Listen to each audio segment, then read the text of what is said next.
Hi guys, welcome back to our channel programmers room. और आज हम सीखेंगे हेरॉन्स फार्मूला की कोडिंग देव सी में। तो ये तो हमारी कोडिंग है। इससे पहले कि हम कोडिंग पे आए, मैं आपको एक बेसिक सा बता देता हूँ हेरॉन्स फार्मूला के बारे में। Heron's formula heron of Alexandria ने बनाया था। ये एक ग्रीक मैथमेटिशियन है। तो मेनली हमारा हेरॉन्स फार्मूला जो होता है, एरिया निकालने के यूज़ में आता है किसी भी स्केलिन ट्रायंगल का, चाहे वो ये परपेंडिकुलर हो ना हो, हर उसके काम आ जाता है। हमारे हेरॉन्स फार्मूला से हम हर एक ट्रायंगल का एरिया निकाल सकते हैं। तो ये हमारा बेसिक फार्मूला है हेरॉन्स फार्मूला का। Square root of S bracket S minus A, S minus B and S minus C. उसके बाद इसमें जो ए, बी और सी हैं, वो तो ये आप इस ट्रायंगल में देख ही रहे होंगे कि ए जो है एक साइड है, बी एक साइड है ट्रायंगल की, और सी भी एक साइड है ट्रायंगल की। और ये कोई कंपलसरी नहीं है कि ए जो है आपके लेफ्ट हैंड साइड वाला साइड होगी ट्रायंगल की, और बी बॉटम और सी राइट हैंड साइड। ये रैंडमली कोई भी आप चूज़ कर सकते हो इसमें से। अब मेन बारी आती है एस की। इसमें एस क्या है? तो एस हमारे पास होता है S is equals to A plus B plus C divided by 2। A, B और सी ये तीनों तो आपको पता ही हैं क्या होते हैं। ये ए साइड ऑफ ट्राइंगल होते हैं।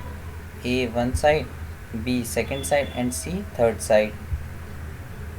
उसके बाद एस आपका निकल जाएगा, तीनों को ऐड करके डिवाइडेड बाय 2 करके एस निकल जाएगा।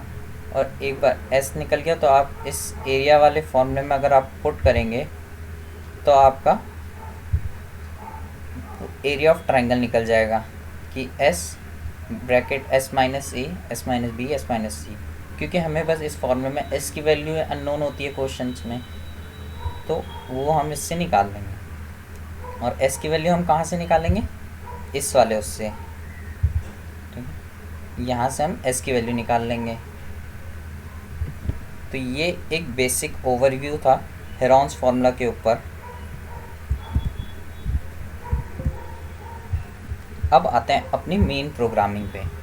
तो मेन प्रोग्रामिंग में जैसा आप देख रहे हैं कि यहाँ पे हैशटैग इंक्लूड stdio.h लिखा है। ये एक हेडर फाइल है जो हमारे प्रिंट कमांड को, स्कैन कमांड को, ये प्रिंट कमांड और स्कैन कमांड मैं आपको आगे वीडियो में बताऊंगा। और हमारे कुछ basic operation plus minus multiply divide ये सब stdio में हो जाते हैं। लेकिन जो sqrt है, sqrt मतलब स्क्वायर रूट, तो इसको यूज़ करने के लिए मेरे को math.h एक लाइब्रेरी फंक्शन को कॉल करना पड़ा यहाँ से।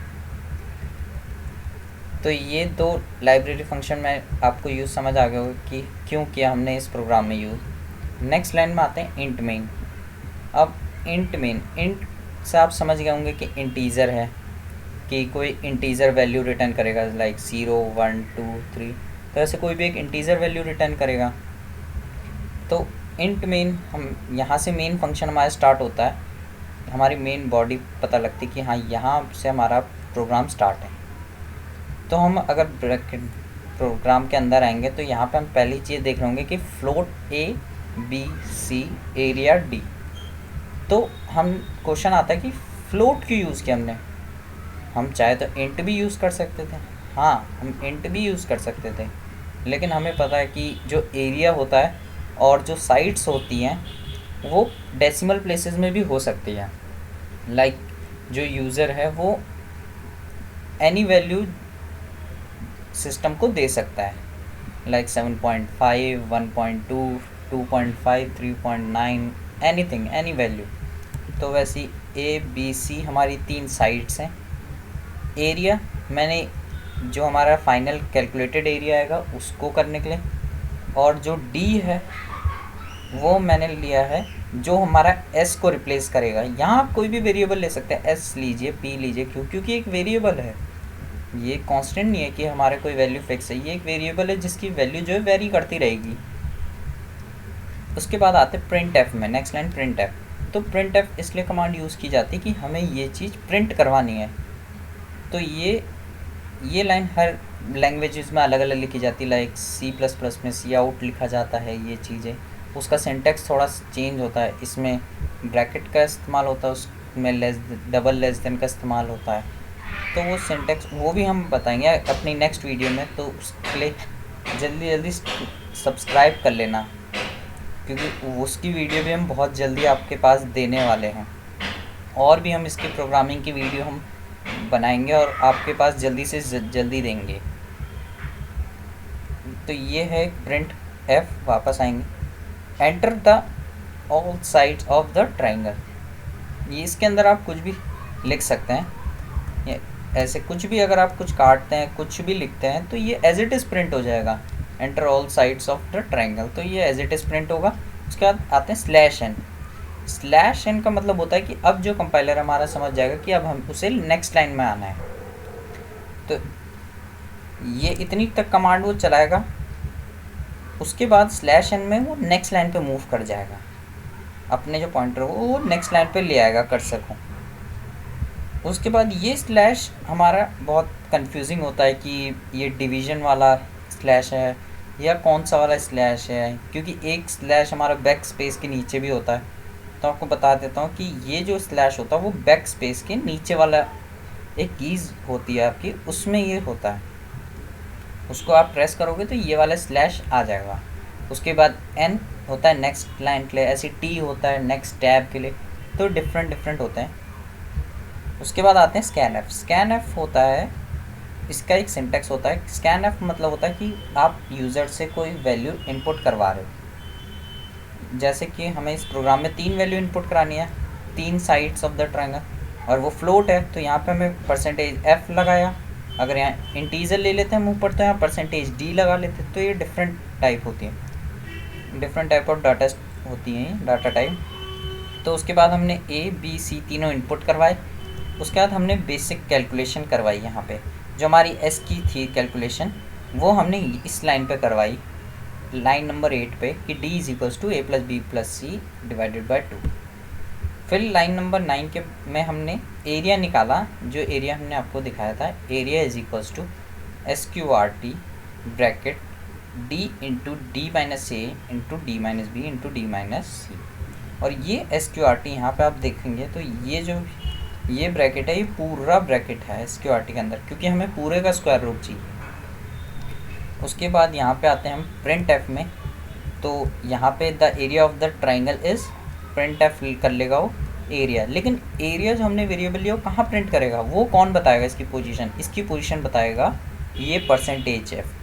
तो जहाँ ये होगा वहीं पे ही एरिया की वैल्यू जो है प्रिंट हो जाएगी। लाइक यहाँ पे एक स्पेस के बाद है तो वैल्यू भी एक स्पेस के बाद प्रिंट होगी। और जैसा कि आप देख रहे हैं हर स्टेटमेंट के बाद एक सेमी कॉलम है, तो आपको ये लगाना पड़ेगा, क्योंकि ये टर्मिनेशन होती है कि हाँ यहाँ पे कंप्यूटर को पता लग जाता है कि यहाँ पे आपका लाइन जो है टर्मिनेट हो जाती है, आपकी कमांड टर्मिनेट होती है, ख़त्म होती है। उसके बाद आते हैं, क्योंकि हमने इंट में लिया था तो हमें रिटर्न को 0 करना पड़ेगा। रिटर्न 0 या कोई भी इंटीजर वैल्यू लाइक 0, 1, 2 कोई भी आप करोगे तो वो रिटर्न कर देगा, प्रोग्राम सक्सेसफुली चल जाएगा। लेकिन आपको लास्ट में वो दिखाएगा कि विद रिटर्न वैल्यू 0 और विद रिटर्न वैल्यू 1, जो भी आप इनपुट डालोगे यहाँ पे 1, 0, 1 के अलावा कोई भी 0, 1 कोई भी नंबर डालोगे तो वो आपका रिटर्न में आ जाएगा। उसके बाद ये ब्रैकेट क्लोज। तो इसमें एक इम्पॉर्टेंट बात होती है कि जितना आपने ब्रैकेट ओपन करें उतने ही आपने क्लोज करने पड़ेंगे ब्रैकेटों को। उसके बाद ये कुछ कमेंट्स हैं जो आप राइट हैंड साइड में देख रहे हैं, ये कमेंट्स होते हैं, इन्हें कहते हैं मल्टीपल लाइन कमेंट्स। उसके बाद ऐसे ही होते हैं सिंगल लाइन कमेंट जो डबल स्लैशेस होते हैं। इन दोनों में फ़र्क ये होता है कि ये बस एक सिंगल लाइन पे ही काम करेगा, कि ये सिंगल लाइन को कमेंट मान के चलेगा। लाइक आप यहाँ पे कुछ भी लिखते हैं, मैंने लिखा यूज़ फॉर कमेंट, तो ये इतनी ही एक लाइन के लिए होगा।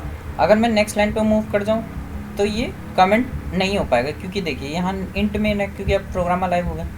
अब वैसे ही अब इसमें देखेंगे तो अगर जब तक इसे /* नहीं मिलता तब तक इसने सबको कमेंट बना दिए। देखिए ये इंक्लूड वो हेडर फाइल को और मेन फंक्शन को इसने वो बना दिया। क्यों? क्योंकि ये देखो यहाँ इसे मिल गया तो यहाँ पे ये बना दिया इसने, यहाँ तक बना दिया इसने। तो ये एक मल्टीपल लाइन कमेंट है और ये एक सिंगल लाइन कमेंट है। तो जैसे जैसे आपको यूज अपने प्रोग्राम में चाहिए होगा उस तरीके से आप लिख सकते हैं। अब मैं आपको कंपाइल करके दिखा देता हूँ। जैसा कि आप देख रहे हैं हमारा कंपाइल सक्सेसफुली हो चुका है। अब हम रन करते हैं तो like 3 centimetre, 4 centimetre and 5 centimetre. और अब इसने बता दिया the area of triangle is 6 centimetre square. तो चाहे आप रीचेक कर लीजिए इसे, ये सही है। उसके बाद यहाँ पे इसने बता दिया रिटर्न वैल्यू 0। जैसा कि मैंने आपको बताया था कि जो भी आप रिटर्न वैल्यू दोगे वो यहाँ पे शो हो जाएगी। हाँ, तो उम्मीद है कि आपको ये वीडियो बहुत इन्फॉर्मेटिव लगा होगा। तो वीडियो को लाइक कर देना, शेयर कर देना और सब्सक्राइब कर लेना मेरे चैनल को प्रोग्रामर्स रूम के नाम पे। और कोई भी डाउट आ रहा हो प्रोग्रामिंग से रिलेटेड या आपको कोई भी नेक्स्ट वीडियो में जिससे रिलेटेड आपको प्रोग्राम चाहिए होगा तो वो आप कमेंट बॉक्स में डाल देना। हम वहाँ से रीड करके हम आपको वो प्रोग्रामिंग बता देंगे जिसमें भी आपको डाउट आ रहा है।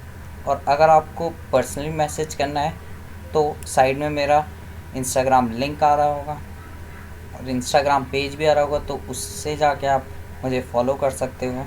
वहाँ पे भी मैं आपके सारे डाउट क्लियर कर लेंगे, जो भी आपके प्रोग्रामिंग से रिलेटेड डाउट है, चाहे आपके सी लैंग्वेज से रिलेटेड डाउट हो, चाहे आपके C++ से भी रिलेटेड डाउट हो।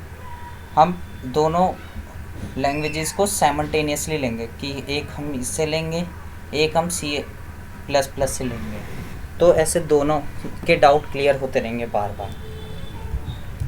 और ऐसा नहीं कि ये प्रोग्राम अब हम C++ में नहीं दिखाएंगे, उसमें भी आपको दिखाएंगे करके, वो नेक्स्ट वीडियो में दिखाएंगे।